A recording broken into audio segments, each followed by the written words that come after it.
Hi there, I'm Diane and live in Shrewsbury, Massachusetts. We're standing in my backyard looking at our whole house heat pump.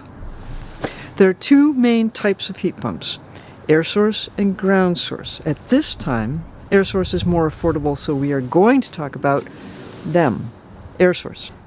This is an air source heat pump. It is connected to the ducts inside my home in order to heat and cool my house all year round. What are air source heat pumps?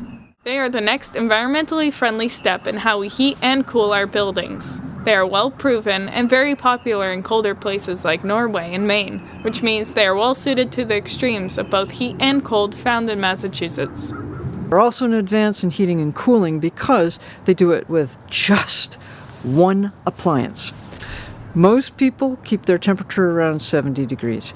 If you set it to 70, the heat pump will keep it there all year round. It will switch on its own from heating to cooling depending on the season.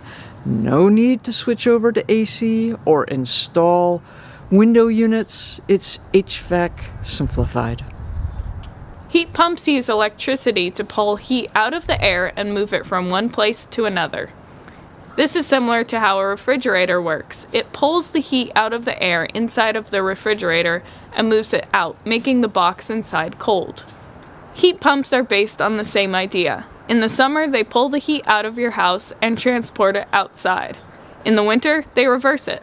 They pull the heat out of even very low temperature outdoors air, compress it to heat it further, and heat your home.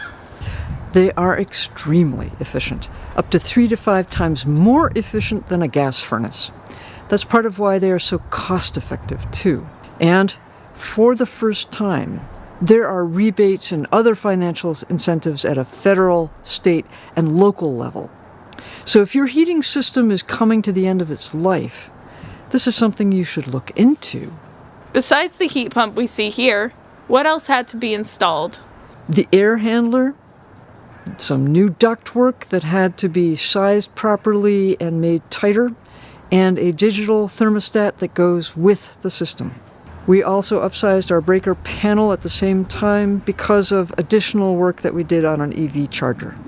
This is our air handler. It is connected to the unit outdoors. It looks like a slimmed down furnace, and it's where the furnace used to be. The air handler distributes conditioned air throughout the house using ducts. Some of them are new, as you can see. In really cold weather, it can top off the temperature of incoming air if need be, and it has a top-grade air filter that protects the device from air pollution so that would damage it.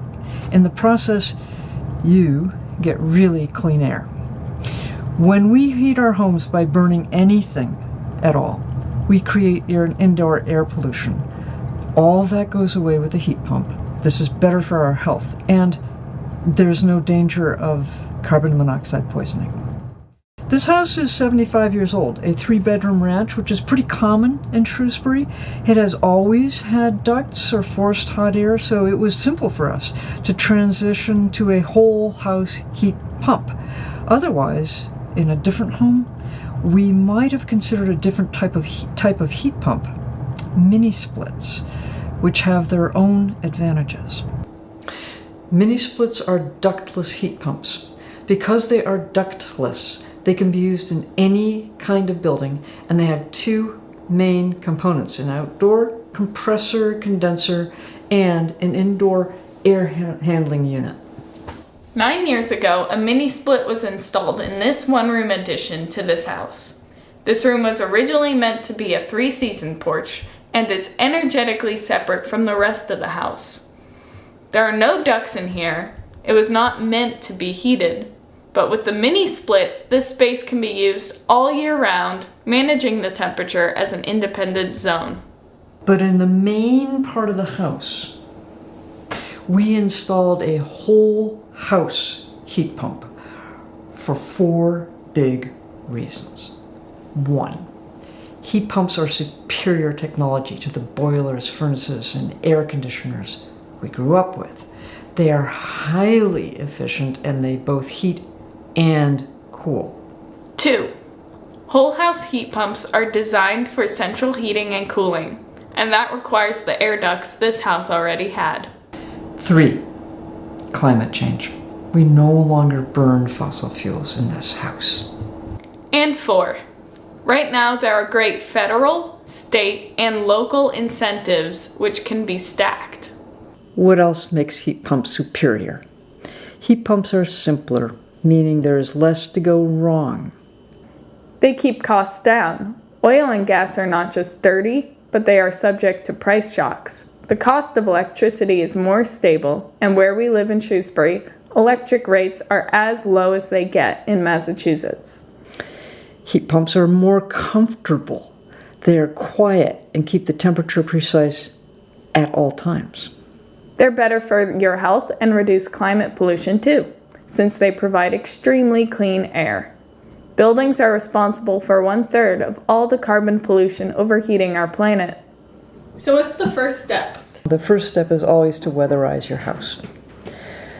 This will decrease your utility costs by increasing your home's efficiency. Also, weatherization needs to be up to date for you to get rebates and tax credits. MassSave has significant financial incentives for both weatherizing your house and heat pumps, and these incentives bring your costs way down. This house was already pretty well insulated, but with this particular program, they made it even better. Weatherizing was very cheap through MassSave. For us, that's particularly true because before the heat pump was installed, the house was heated with gas from Eversource, so we received top rebates. But had we not been a gas customer, as Shrewsbury residents, we would have used incentives from Selco, which are really good. Both programs offer 0% loans. Yeah, no matter how you heat, with gas, oil, propane, electricity, or wood, look into MassSave. If you live in a town with a municipally owned utility like Selco, contact them. They may have great deals. What should people do next? We did our homework, looked into companies that both analyze homes for heat pumps and install them. There are very good companies that specialize in this.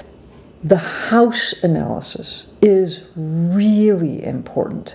If the heat pump, air handler, ducts, etc. are not sized properly, the whole system will be inefficient and the heat pump won't work well or last long. And that's an unnecessary, expensive mistake. Does that go for mini splits as well? Yes.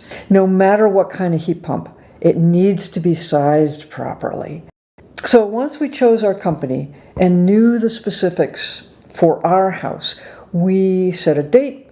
It took them 1 week to install everything, including removing and taking away our furnace. Plus, our company took care of all the different types of rebates for us, which was just a huge weight off.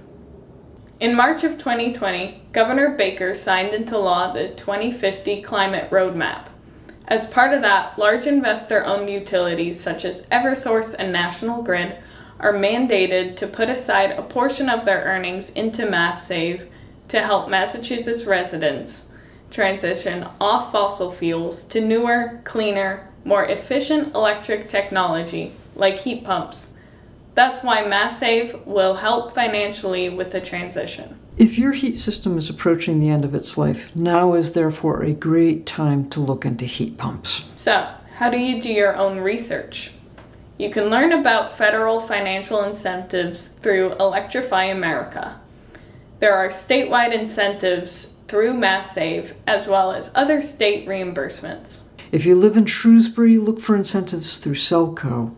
And if you live in any other town with a municipal light plant, ask them what they offer. A lot of incentives can be stacked. Stack them. You may also be eligible for a 0% loan. When looking for a company that installs heat pumps, request a free consultation. Make sure they have a lot of experience analyzing homes for heat pumps and installing them. Ask if they will help with rebates. They should. There are great companies out there. Good luck.